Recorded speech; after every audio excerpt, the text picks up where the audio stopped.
자, 오늘 성찬에 관한 아주 중요한 말씀인데 그 전에 우리가 6월절을 어떻게 지내는지 그거를 좀 우리가 먼저 좀 알아야 됩니다. 예수님께서 지금도 마찬가지지만 지금도 정통파 유대인들은 예수님의 시대 때 그 지내던 방식 그대로 6월절을 지킨다는 것을 우리가 알아야 됩니다. 6월절의 순서가 뭐냐면 우선 제일 첫 번째 카두시라고 해가지고 포도주 잔을 먼저 그들이 제일 먹는 거. 그 다음에 손을 씻습니다. 손을 깨끗이 씻고 그 다음에는 양상추 이거를 소금물에 이렇게 담가가지고 파슬리나 양상추 그걸 소금물에 담가가지고 그거를 이제 먹습니다. 그건 뭘 상징하냐면 홍해 바다 건넌 거. 그거를 이제 상징을 하는 것이죠. 그 다음에 이제 떡을 떼요. 그 다음에 이제 떡을 뗍니다. 무교병, 그러니까 누룩이 없는 떡을 떼는 거예요. 그 다음에 뭐냐면은 이제 가장 연장자가 그 전에 이제 가장 어린 자가 우리 조상들이 어떻게 애굽에서 해방되었는가를 질문을 하고 그러면 가장 연장자가 그 출애굽 사건을 그 6월절에 참여한 그 모든 가족들에게 자세하게 설명하는 거예요. 그러니까 전통적으로 유대인들은 자기들이 겪은 그 고난의 역사에 대해서 굉장히 유대인들은 아주 철저합니다. 지금도 여러분 유대인들은 2차 대전 때 자기들이 그 핍박받은 거 히틀러에게 또 역사적으로 자기들이 고난받은 거에 대해서 항상 그 역사를 아주 쉬지 않고 가르쳐요. 그게 유대인들의 특징이에요. 그러니까 역사에 대해서 유대인들은 아주 철저하게 깨어 있어요. 아주 역사에 대해서. 우리나라 사람하고는 정반대잖아요. 우리나라 사람은 어제 일도 다 잊어버리잖아요. 몇십 년 전의 일도 다 잃어버려가지고. 근데 유대인들은 2000년 전, 아니 지금 예수님 시대만 해도 모세 시대가 언제요? 2000년 전이에요. 지금 시대는 4000년입니다. 그런데도 지금도 정통파 유대인들이 6월절 지킬 때 그 조상들이 애굽에서 하나님의 능력과 권능으로 그걸 다 얘기해 주는 거예요. 그 순서가 6월절 순서에 꼭 있는 것입니다. 우리 그리스도인들도 우리는 우리 신앙의 이력을 잘 우리가 알고 있어야 돼요. 우리 나 자신의 신앙의 이력. 그래서 우리 자신의 신앙의 이력, 영적인 이력을 잘 알고 있어야 됩니다. 그래서 우리 자녀들한테 그 신앙의 이력을 잘 설명을 해주고 또 그 자녀들이 또 그 자녀들한테 이런 게 있어야 되는데 우리나라 이런 게 없잖아요. 우리나라 그리스도인들은 전혀 이런 게 없죠. 얼마나 그게 참 잘못된 신앙생활, 잘못된 신앙. 그 다음에 이제 시편 찬송 113편하고 114편을 부릅니다. 그러니까 출애굽 해방에 대한 얘기를 끝난 다음에 온 그 6월절 그 만찬 때 113편, 114편을 불러요. 시편 찬송을 부릅니다. 그래서 지금 26절에 그들이 찬송하며 있는데 이 찬송은 시편 115편하고 118편이에요. 정해져 있어요. 그냥 아무거나 부르는 게 아니에요. 아무거나. 기분 내키는 대로 오늘은 뭐 23편 부르자 그게 아니라 113, 그러니까 두 번의 시편 찬송이 있는데 첫 번째는 113편, 113편이고 그 다음에 끝난 다음에 맨 마지막 그 네 번째 잔을 먹기 전에는 115편하고 115에서 118편을 이런 건 꼭 여러분 알고 있어야 됩니다. 그래야 그 하나님의 교회들이 막 걔들이 6월절 막 부르잖아요. 그러면은 너희는 6월절을 어떻게 지키는지는 알구나 있냐고 꼭 해봐요. 그리고 난 다음에 찬송을 부른 다음에 뭐 하냐면 두 번째 이제 손을 두 번째 잔, 두 번째 포도주 잔을 나눠 마시는 거예요. 두 번째. 첫 번째, 두 번째입니다. 그 다음에 이제 또 손을 또 씻습니다. 그 다음에 이제 감사. 어떠한 감사냐? 하나님으로부터 구원받은 하나님의 참 선민, 또 하나님의 은혜, 돌보심에 대해서 감사하는 거예요. 감사. 그 다음에 이제 뭐가 있냐면 쓴 나물하고 역시 무교병하고 같이 먹는 거예요. 쓴 나물하고 누루 먹는 빵, 누루 먹는 떡, 무교병 같이 먹는 거예요. 그 다음에 뭐냐면 이제 어린 양. 어린 양을 남기면 안 돼요. 통째로 다 먹어야 돼요. 어린 양 먹는 거예요. 그 다음에 손을 씻어요. 손을 씻고 그 다음에 어떻게 합니까? 남은 무교병을 먹고 그 다음에 감사기도 하고 그 다음에 아까 얘기했잖아요. 할렐 찬송 시편 115편 18편을 부르고 맨 마지막 네 번째 잔을 포도주를 마시는 거예요. 이게 바로 뭡니까? 예수님과 제자들이 한 6월절 만찬 순서예요. 이게 유대인들이 정통파 유대인들이 지금도 하고 있는 거예요. 지금도 그대로 합니다. 자, 이제 보세요. 예수님께서 이제 이 6월절을 하시고 난 다음에 오늘 이제 본문으로 들어가니까 뭡니까? 이제는 새로운 의식. 이제 더 이상 예수님과 사도들은 6월절 의식이 이제는 없습니다. 제자들 자신은 이제 예수님과 마지막, 그래서 흔히 얘기해서 보통 여러분 그 최후의 만찬이라는 그림 여러분 보죠. 그게 왜 최후의 만찬이냐면 제자들과 그러니까 예수님을 믿는 유대인들은 더 이상 6월절 만찬을 안 하는 거예요. 왜 안 하겠습니까? 예수님이 십자가에서 다 이루셨기 때문에. 그래서 안 하는 거예요. 그러나 지금 이스라엘의 정통파 유대인들은 지금도 6월절 만찬을 해요. 예. 언젠가 그 KBS에서 그 유대인에 관한 그 프로그램 보니까 그 보여주더라고요. 그대로 합니다. 그대로. 자, 그래서 제자들에게 이제 예수님이 뭘 이제 제정해 주십니까? 바로 뭡니까? 성만찬. 성만찬을 제정하는 거예요. 그러니까 이 성만찬은 결국 누가 제정하십니까? 예수님께서 제정하신 거예요. 그래서 교회 주님께서 두 가지의 거룩한 의식을 줬잖아요. 세례와 성만찬이죠. 예수님께서 교회가 지켜야 될, 주님 오시는 그날까지 교회가 지켜야 될 의식으로 세례와 성만찬을 줬단 말이에요. 딱 두 가지예요. 그 외에는 주님이 주신 게 없어요. 또 사도들도 그 외에 추가로 어떤 의식을 제정한 게 없어요. 그렇죠. 그러나 천주교는 여기다 뭘 더 붙입니까? 5가지를 더 붙여요. 그래서 칠성리라 그러는 거예요. 자, 우리는 이 성만찬을 굉장히 중요하게 여겨야 됩니다. 왜냐하면 성만찬은 사람이 정한 것이 아니라 예수님께서 정하신 거예요. 예수님께서. 그리고 그 성만찬은 굉장히 중요한 의미가 있어요. 자, 이제 6월절 만찬을 마치고 난 다음에 제자들과 함께 예수님이 바로 뭐예요? 그들이 먹고 있을 때 뭘 먹겠습니까? 지금 저들이 쓴 나물, 무교병, 어린 양, 그 다음에 또 무교병, 양상추 이거를 이제 다 순서적으로 먹고 있을 그때 이제 예수께서 빵을 들고, 그러니까 이제 예수님께서 뭐예요? 새 언약, 신약 교회에 주신, 즉 이제 구약이 아니라 신약 교회에 주시는 하나님의 거룩한 의식을 예수님이 제정하시는 바로 그 순간이란 말이에요. 그래서 예수께서 빵을 들고 축복 기도를 하신 후 떼어서 그들에게 주며 말씀하셨다. 받아라. 이것은 내 몸이다. 여러분, 이 말씀이 이 내 몸이다. 이 한 구절이 루터와 쯔빙글리와 이 칼빈, 이 개혁파들이 종교개혁 때 이거 갖고 특히 루터와 쯔빙글리가 이것 때문에 얼마나 둘이 그냥 철천지 원수죠. 원수. 아주 원수입니다. 원수. 루터가 특히 더 강했어요. 루터가 아주 쯔빙글리 엄청 꼴보기 싫어했어요. 아주 루터는 굉장히 고집이 세잖아요. 광부의 아들이란 말이에요. 그러니까 일체 타입이 없는 거예요. 내 몸, 이거는 내 몸이다 있으니까 이거는 이 떡은 빵은 주의 몸이다. 그러니까 루터 교의 그 성만찬은 사실 굉장히 좀 애매해요. 사실 화채설이라고는 할 수 없지만 또 어떻게 보면 거의 화채설을 이렇게 벗어나지 못하는 감도 사실 있단 말이에요. 그러니까 루터는 좀 사실은 좀 이 부분에서는 루터는 성경을 굉장히 좀 오해했죠. 잘못 그런 해석이었습니다.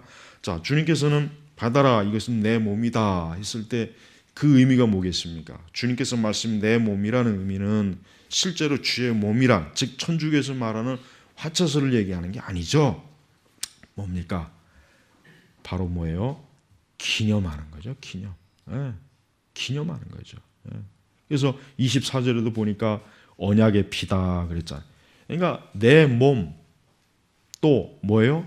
24절에 내 피, 이건 뭐예요? 둘 다 하나님의 약속, 즉 구속의 속죄의 약속을 하는 하나님의 약속의 상징을 말하는 겁니다. 그러니까 예수님은 그런 뜻으로 제자들에게 이것은 내 몸이다. 그 다음에 뭡니까? 잔을 들고 감사 기도를 한 후 그들에게 주시니 모두가 그 잔을 마셨다 하면서 예수님 뭐라 24절에 예수께서 그들에게 말씀하시기를 이것은 많은 이들을 위하여 흘리는 나의 피, 언약의 피다. 언약의 피다.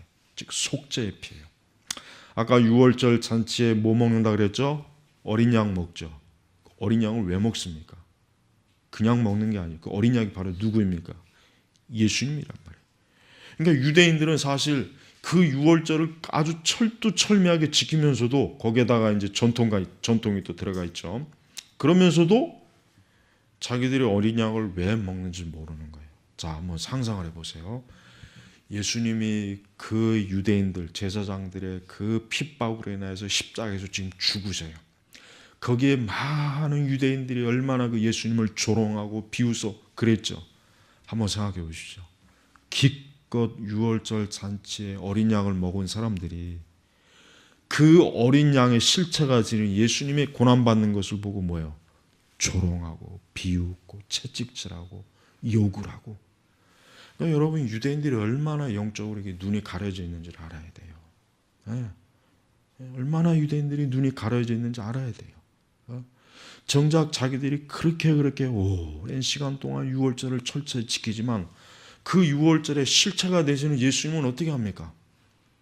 이방인의 손에다가 재판장에 넘겨져 갖고 거기서 고난을 받게 하고 거기서 피 흘리게 하고 거기서 채찍을 맞게 하고 결국 십자가에서 죽임을 당하시잖아요. 그래서 예수님이 지금 뭐예요? 이 많은 이들을 위하여 흘리는 나의 피, 이 피는 어떠한 피겠습니까? 이 피는 보혈의 피죠. 속죄의 피입니다. 죄를 사하는 것입니다. 그래서 예수님의 피는 그냥 단순한 피가 아닙니다. 예수님의 피는 참으로 모든 죄인을 특별히 위하여 많은 이들을 위하여 누구를 위함이겠습니까? 하나님의 택한 자들을 위하는 피죠. 예수님이 재림하시는 그날까지 예수 그리스도의 택함을 받은 사람들은 예수님의 속죄와 십자가를 믿겠죠. 바로 그들을 위해서 흘리는 피라는 예수님. 그래서 우리는 이 성찬이 결국 예수님께서 제정하신 이 성찬은 결국 뭘 얘기하는 겁니까? 예수 그리스도의 죽으심입니다. 성찬은 뭐예요? 결국 예수 그리스도의 죽으심이에요. 죄인들을 위한 대속입니다. 속죄입니다. 그래서 성찬은 뭐예요? 귀한 거예요. 그래서 바울이 뭐라 그랬어요? 성찬을 함부로 참여했다면 어떻게 합니까? 잠자는 자도 있고, 그러니까 죽는 거예요. 병든 자도 있다 그랬죠. 뭐예요? 성찬을 벌써 이미 고린도 교회에서 보면은 성찬 때, 성만찬 때 술 취하고 먹고 마시고 이 성찬을 더럽히는 거예요. 성찬을 더럽히는 거예요. 그러니까 바울이 책망한 거예요. 자기를 좀 돌아보고, 자기를 돌아보고 성찬에 참여해야지. 그래서 여러분 성찬은 믿지 않는 자들은 성찬에 참여하면 안 됩니다. 세례를 받지 않고 아직도 신앙의 고백을 하지 않고 거듭나지 아니하고 중생하지 않은 자는 절대 성찬에 참여하지 않는 거예요. 그래서 여러분이 아시는 것처럼 에드워즈가 이 성찬 때문에 교회에서 사실은 쫓겨났어요. 왜 그러냐면 여러분 이제 에드워즈 전기를 다 읽어보면 알겠지만은 에드워즈 전기는 다 읽어봐야 돼요. 하여튼 에드워즈 전기집은 다 읽어봐야 돼. 다 꼭 읽어봐야 됩니다. 그 할아버지 솔로몬 스토타드는 신학적으로 느슨한 사람이었어요. 그걸 50년 동안 그 솔로몬 스토다드가 목회하는 가운데 스토다드의 그 목회 전략 중에 하나가 뭐냐면 성찬을 느슨하게 버렸어요. 그러니까 믿지 않는 부모가 있으면 뭐 한 사람이 믿지 않아도 또 아직 뚜렷한 중생과 회심과 어떤 회개 열매가 없어도 사실은 거의 대체로 포용적으로 성찬을 참여케 했단 말이에요. 그러나 에드워즈는 그가 목회 초기에는 안 그랬지만 중기로 넘어가면서부터 이 성찬을 함부로 해서는 안 되겠다. 좀 더 이 성찬을 엄격하게 해야 되겠다 해가지고 그것 때문에 교인들하고 마찰이 있었던 거예요. 근데 결국은 에드워즈가 결국은 교인들의 투표로 쫓겨났지 않습니까? 그러니까 에드워즈의 생각은 뭐냐면 하나님의 거룩한 이 성찬, 즉 이 거룩한 하나님의 이 십자가의 구속에 이 참여하는 것이 의식, 이 거룩한 의식에 무분별하게 거듭나지 못하고 중생하지 못하고 또 여전히 회심하지 못하고 또 여전히 어떤 범죄 가운데 있는데도 함부로 성찬에 참여한 것에 대해서 에드워즈가 굉장히 그게 아주 어때요? 굉장히 그 부분에 대해서 강하게 제재를 한 거예요. 그러니까 교인들은 그 외할아버지하고 너무 다르니까 외할아버지 때는 굉장히 포용적으로 많은 사람들을 참여케 했는데 에드워즈가 너무 지나치게 엄격하게 하니까 그게 싫은 거예요. 그게 못마땅한 거예요. 그래서 사실은 그 문제 때문에 에드워즈가 사실은 쫓겨난 것입니다. 여러분 사실 오늘날 교회는 사실 성찬을 굉장히 느슨하게 합니다. 사실 이거는 뭐 말하지 않아도 알 것입니다. 사실은 성찬을 받지 말아야 될 사람들을 성찬도 아무렇지도 않게 받고 또 목회자들도 문제입니다. 목회자들도 성찬을 받지 말아야 될 사람 또 성찬을 또 미리 성찬에 대해서 주의를 주고 성찬의 거룩함에 대해서 성찬이 얼마나 이게 그리스도의 그 십자가의 중요성을 드러내는지를 알고 교인들로 하여금 미리 성찬을 하기 전에 자기 자신을 돌아보도록 기도의 요청 또 자기 자신을 더욱더 하나님 앞에 거룩함으로 온전함으로 그런 준비를 하도록 하게 하는 데 있어서 사실 굉장히 부족해요. 사실은 복음주의 교회들도 그렇지만은 사실은 우리는 이 성찬을 몇 번 하느냐가 중요한 게 아닙니다. 어떤 교회는 뭐 매주 한다고 하죠. 어떤 교회는 뭐 한 달에 한 번 한다. 어떤 교회는 여러분 성찬은 뭐 매주 하냐 뭐 매달 하냐 중요한 게 아닙니다. 그 몇 번을 하느냐의 의식의 중요성이 필요가 없어요. 칼빈이 뭐 매주 성찬을 권했지만 칼빈 자신도 그렇게 못했어요. 그렇게 못했단 말이에요. 그러니까 여러분 우리는 뭐 어떤 개혁교회는 성찬을 매주 해야 되는 것으로 이렇게 못을 박는 사람이 있는데 그렇지 않습니다. 성찬을 몇 번 하느냐는 중요하지 않아요. 왜? 성경에 몇 번 하라고 할 말씀이 없잖아요.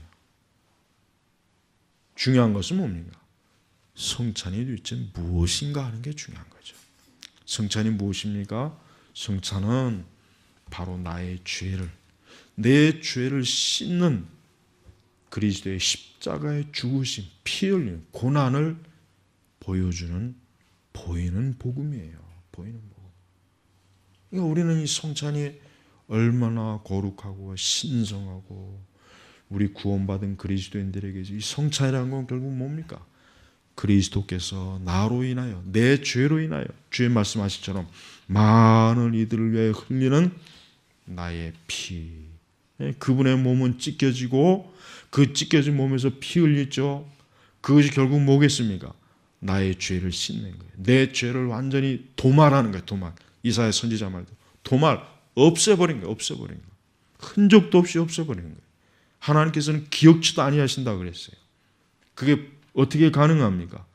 예수님의 십자가의 이 거룩한 속죄의 사역 때문에 그러는 것이에요. 그래서 우리 성도들은 우리 자신의 죄에 대해서 우리는 그리스도께서 확실하게 십자가에서 처리했다고 하는 믿음을 분명하게 가져야 됩니다. 우리는 우리가 장차 심판대 앞에 섰을 때 하나님께서는 우리를 보시는 것이 아니라 우리를 위해서 피 흘리신 그리스도를 보시고 우리를 구원하시는 거예요. 우리를 보시는 게 아닙니다. 우리를 위해서 십자가에서 중보하신 예수님을 위해서 예수님을 보시면서 하나님께서는 우리를 어때요? 은혜로, 우리를 자녀로, 천국의 백성으로 우리를 받아주시는 거란 말이에요. 우리 자신은 아니에요. 그래서 우리 그리스도인들은 어떠한 일이 있어도 우리는 우리 자신의 죄를 보지 말고 그리스도의 속죄, 십자가를 봐야 됩니다. 그래야 어떻습니까? 율법주의에 빠지지 않습니다. 그래야 자기 의에 빠지지 않습니다. 그리스도의 십자가를 날마다 우리가 바라봐야 될 이유가 뭐겠습니까? 우리 자신을 바라보면 안 돼요. 우리 자신을 바라보면은 죄와 무지와 어리석음과 그 죄, 그거 외에는 보이는 게 없어요. 그러니까 우리 자신을 바라보면 절망이에요. 그러니까 자기 의를 의지하고 자기를 바라보는 사람은 구원의 소망이 없어요. 그 사람은 절망입니다. 어둠입니다. 그러나 그리스도를 바라보는 자는 어떻습니까? 생명입니다. 소망이에요. 그래서 여러분, 성찬은 여러 의미가 있어요. 뭐냐면 성찬은 하나님의 사랑과 소망이 있습니다. 그러면서 우리 성도들에게는 뭐가 있습니까? 두려움과 믿음이 있어야 돼요. 성찬 자체가 뭡니까? 하나님의 사랑이에요. 죄인에게 소망을 주는 것이에요. 그러나 우리 성도들 편에서는 또 뭡니까? 우리는 믿음으로 성찬에 참여해야 돼요. 여러분, 성찬을 참여할 때 의식 이전에 뭡니까? 믿음입니다. 우리가 성찬식 때 우리가 떡과 포도주를 먹을 때 우리는 그걸 어떻게 먹습니까? 바로 그리스도께서 나를 위해서 십자가에서 고난당하셨다고 하는 그 믿음으로 우리가 성찬을 받는 거예요. 그게 바로 뭡니까? 그게 바로 경건한 성찬을 받는 방식이란 말이에요. 그래서 성찬은 거룩한 의식입니다. 성찬은 결코 우리가 성찬을 몇 번 하는지에 대해 신경 쓰지 말고 단 1년에 한 번이라도 내게 성찬의 기회가 주어졌을 때 우리는 그 성찬에 최대한 참여하려고 해야 돼요. 왜 그렇습니까? 22절에 보니까 예수께서 빵을 들고 축복 기도를 하신 후에, 자 보세요 여러분, 성찬은 예수 그리스도의 축복이 있는 귀한 의식이에요. 그러니까 사실 성찬을 참여하는 게 좋죠. 성찬을 일부러 참여 안 하는 것도 그것도 죄입니다. 물론 마땅히 자기를 돌아봤을 때 내가 지금 성찬을 참여하기에 뭔가 좀 합당하지 않다 했을 참여하지 않는 것도 좋은 일인데, 그러나 공연히 성찬을 회피하면 안 돼요. 왜? 그거는 그리스도의 축복의 은혜를 거부하는 거예요. 분명히 예수님께서 축복 기도를 하신 후에 그냥 떼어서 받아라 한 것이 아니라 축복 기도를, 그 다음에 23절은 뭡니까? 감사 기도를. 그러니까 성찬 자체가 우리 예수님께서 어때요? 우리 예수님도 성찬을 엄청나게 어때요? 중요하게 여긴 거예요. 존귀하게 여긴 거예요. 그러니까 우리는 성찬을 하기 전에 참으로 하나님의 축복과 또 성찬을 우리에게 베풀어 주신 것에 대한 감사, 이 두 가지가 우리에게 있어야 돼요. 단순히 성찬에 대한 참여한다고 하는 거기에 형식에만 매이지 말고, 이 성찬은 예수님께서, 이것을 제정하신 예수님께서 친히 제정하셔서 친히 축복하시고 친히 또 하나님께 감사기도 해서 만들어진 이 거룩한 의식이다라고 하는 것을 우리가 이 말씀을 통해서 확인할 수가 있습니다. 예레미야 31장 31절 34절에는 벌써 예레미야가 새 언약으로, 즉 구약의 모든 희생제도를 영원히 완성하는 의식, 그 십자가의 이 성찬을 이미 이언했습니다. 예레미야 31장 31절에서 34절, 우리 한번 말씀을 읽어볼까요? 우리 예레미야 31장 31절에서 34절입니다. 거기 보면은 예레미야 자신이 벌써, 하나님께서 예레미야를 통해서, 자 읽어보겠습니다.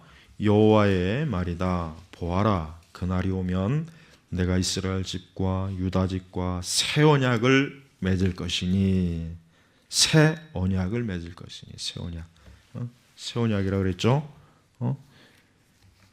새 언약을 맺을 것이니, 예수님도 24절에 뭐라 그랬어요? 나의 피 곧 언약의 피다 그랬죠. 이 언약이 뭔 언약입니까? 예레미야가 예언한 새 언약이에요. 그러면서 이제 그러니까 내가 그들의 조상들의 손을 굳게 잡고 이집트 땅에서 그들을 이끌어내던 때에 그들과 맺은 언약과는 같지 않을 것이다. 그때 내가 그들의 남편이었으나 그들은 내 언약을 깨뜨려 버렸다. 여호와의 말이다. 그러나 훗날 내가 이스라엘 집과 맺을 언약을 이루하니 내가 내 율법을 그들 속에 두며 그것을 그 마음에 기록하여 나는 그들의 하나님이 되고 그들은 내 백성이 될 것이다. 여호와의 말이니라. 그들이 다시는 자기 이웃이나 형제에게 말하기를 너는 여호와를 알아라 하지 않을 것이니 이는 작은 자로부터 큰 자까지 모두가 나를 알 것이기 때문이다. 내가 그들의 악함을 용서해 다시는 그들의 죄를 기억하지 않을 것이다. 여호와의 말이니라. 정확하게 그리스도의 새 언약, 속죄, 성천을 지금 예레미야를 통해서 하나님이 계시하신 거예요. 다시는 그들의 죄를 기억하지 않을 것이다. 자, 예수님의 이 속죄는 뭡니까? 그리스도의 속죄의 피는 우리 모든 죄를 다 씻어서 다시는 하나님께서 우리의 죄를 기억하지 않습니다. 여러분, 우리가 분명히 알아야 될 것은 우리가 지은 죄를 우리는 기억할 수 있지만 하나님은 기억을 못합니다. 이 왜 그러냐면 하나님이 분명히 말씀이 뭐예요? 너의 죄를 다시는 기억하지 않겠다 그랬어요. 물론 하나님께서는 전제하세요. 모르시는 건 없어요. 근데 우리가 엄밀히 해야 될 거는 우리의 죄는 이미 뭐예요? 완전히 하나님께로부터도 잊혀진 죄라는 걸 알아야 돼. 그러니까 우리가 예수 그리스도의 이름으로 회개한 죄는 우리 스스로도 사실은 뭐예요? 잊어야 돼요. 근데 우리 스스로가 그리스도에게 예수님의 이름으로 고백하고 용서를 구한 죄를 그거를 그 하나님의 용서를 믿지 못하는 사람이 많이 있잖아요. 자기가 죄를 고백하고도 또 시간이 지나면 그 죄를 또 고백하고 또 고백하고. 여러분, 그것은 결국 뭐냐면 그리스도의 속죄를 믿지 못하는 거예요. 하나님께서 분명히 내 죄를 기억하지 않고 내 죄를 그리스도의 피로 완전히 씻어서 도말했는데, 없앴는데 우리가 자꾸 그 죄를 끄집어내는 행위는 뭡니까? 그만큼 우리의 믿음이 그리스도의 십자가의 완전성을 믿지 못하는, 여전히 뭔가 불신앙적이 있는 거예요. 그래서 여러분, 우리는 우리 자신의 죄의 회개에 대해서 우리는 철저히 나의 죄가 십자가에서 다 씻김을 받았고 나는 참으로 주님 앞에 마치 흰 세마포를 입은 것처럼 깨끗하고 정결한 그리스도의 신부라는 거예요. 그래서 여러분, 우리가 하나님 앞에 회개하는 것이 왜 중요합니까? 우리의 원죄는 이미 씻어졌어요. 용서받았어요. 예수님 말씀하신 것처럼, 베드로에게 행한 것처럼 우리는 우리의 죄를 날마다 그리스도의 이름으로 회개함으로 우리는 거룩하고 경건한 심령으로 하나님께 영광을 올리기 위함인 것이에요. 그래서 우리가 우리 육신의 죄, 우리가 아직도 어떤 죄성이 있어서 죄의 영향을 받고 우리가 여전히 어떤 죄의 정욕과 욕구가 있는 이런 것들에 대해서 우리가 날마다 회개할 이유가 바로 거기에 있는 것입니다. 그래서 여러분, 예수님께 그러니까 구원받은 이후에 회개하는 것은 그건 지극히 합당한 것입니다. 그건 마땅히 있어야 돼요. 한번 예수 믿었으니까 이제는 회개할 필요가 없다. 또 회개하면은 그건 믿음이 없는 증거다. 그게 구원파죠? 그렇지만 그들은 잘못 가르치는 거예요. 그들은 너무 크게 잘못 가르치는 거예요. 우리는 지금 죄를 짓고 있어요. 그러나 우리는 우리 죄로 인해서 멸망하지는 않아요. 왜? 예수님께서 이미 나를 위해서 피 흘리시고 십자가에서 속죄를 다 이루셨기 때문에 멸망은 하진 않는 거예요. 하지만 우리는 여전히 우리의 죄를 씻고 우리의 양심을 깨끗하게 하고 우리의 마음과 생각을 거룩하게 하고 경건하게 해야 되는 것입니다. 자, 예수님께서는 이제 십자가에서 곧 이제 돌아가시기 직전 이제 겟세마네를 거쳐서 이제 사내들인 법정에도 서고 그 다음에 그 총독 앞에도 서고 그 모든 걸 하기 전에 이제 최후의 제자들과 함께 이 성찬식을 통해서 이제 예수님이 속죄라서, 메시아로서, 속죄 제물로서 이제는 마지막으로 제자들에게 예수님이 어떠한 분이신가를 아주 낱낱이 다 보여주신 것입니다. 여러분, 우리는 이 성찬을 통해서 분명히 큰 유익을 얻습니다. 무엇보다도 성찬을 통해서 우리 성도들은 우리 죄와 우리 허물을 깨닫고 예수님을 통해서 내가 구원을 받았다고 하는 구원의 안전성을 확인할 수가 있어요. 우리는 이 성찬을 통해서 우리 영혼이 또한 강건해진다는 것도 우리는 알 수가 있습니다. 그래서 우리는 성찬을 하지 않는다면 그 성찬을 하지 않음으로 말미암아 성도들은 큰 영적인 손실이 있다는 걸 알아야 돼요. 어떤 교회는 몇 년이 되도록 성찬을 안 하는 교회도 있다고 하더라고요. 그거 참 어리석은 거예요. 성찬을 안 하면 어떻게 해요? 주님께서 제정하셔서 시행하라고 했는데 그걸 안 하면 어떻게 합니까? 몇 년이 지나도록 성찬을 하지 않는 건 그거는 하나님께로부터 오는 축복을 가로막는 거예요. 어떤 개혁교회가 그 짓을 하고 있다고 하더라고. 그거 어리석은 거예요. 그게 미친놈이지 그게. 성찬을 안 하는 게 있어. 성찬을. 그럼 죽을 때까지 못해. 잘못하면. 할 수 있는 한 성찬을 교인들이 성찬을 통해서 하나님의 이 은혜와 축복과 하나님께 감사할 수 있는 귀한 은혜의 시간을 누리게 하며 해야지. 그걸 왜 몇 년이 되도록 그걸 못하게 하냔 말이에요. 그게. 그건 말이 안 되잖아요. 그런데 그런 교회를 개혁교회라고 버젓이 그냥 간판을 달고 있으니 그 사입이에요. 사입이. 그 이단이에요. 그거. 어떻게 성찬을 그 몇 년이 되도록 그거를 안 합니까? 도저히 믿기지가 않아요. 나는. 믿기지가 않아요. 도저히. 우리 교회는 보통 1년에 2번 아니면 3번 아니면 4번 그렇게 그 횟수는 상관은 없어요. 그건 상관없지만 그러나 반드시 1년에 한두 번씩이든 몇 번 해야 돼요. 성찬을 해마다 하지 않는 교회는 아주 문제가 많은 교회예요. 그런 교회들은 예수님께 고의적으로 예수님의 말씀을 불순종하는 거예요. 여러분 제자들도 다 어떤 사람입니까? 이렇게 성찬을 하고 난 뒤에도 다 예수님 버리고 다 도망갔던 사람들이에요. 그런 부족하고 허물이 있는 사람이지만 그런 제자들이었지만 예수님께서 성찬을 베풀어 주셨잖아요. 그러니까 교인들이 좀 부족하고 해도 그들의 믿음을 자꾸 키워서 그들이 자꾸 말씀으로 강건하게 해서 성찬을 받도록 끌어내야지. 성찬을 받고 싶어도 못 받게 하니 이게 큰 죄입니다. 여러분, 우리는 성찬을 쓰잘데없이 매주마다 해서 남용하는 것도 문제지만 성찬을 또 지나치게 성찬을 너무 신비화시켜서 성찬을 못하게 하는 것도 큰 문제. 그 양 극단에 서지 않도록 잘 주의해야 되는 것입니다. 마지막으로 그들이 찬송하며 올리브산으로 갔다. 그렇습니다. 성찬은 우리 성도들에게 기쁜 것입니다. 사실 성찬은 궁극적으로 찬송이 나올 일입니다. 왜? 우리가 멸망하지 않잖아요. 우리가 구원받지 않습니까? 우리가 사망과 저주에 빠지지 않잖아요. 얼마나 이 큰 축복입니까? 얼마나 큰 은혜입니까? 내 대신 예수님이 그 모든 죄의 짐승을 담당해서 내가 살았고 내가 생명을 얻었으니 사실 우리 편에서는 얼마나 큰 축복이고 사실은 참 찬송이 나올 일이잖아. 그 제자들이 찬송하며 여러분 그리스도의 십자가의 그 구속은 마땅히 우리가 찬송해야 될 거예요. 마땅히 우리가 경배해야 됩니다.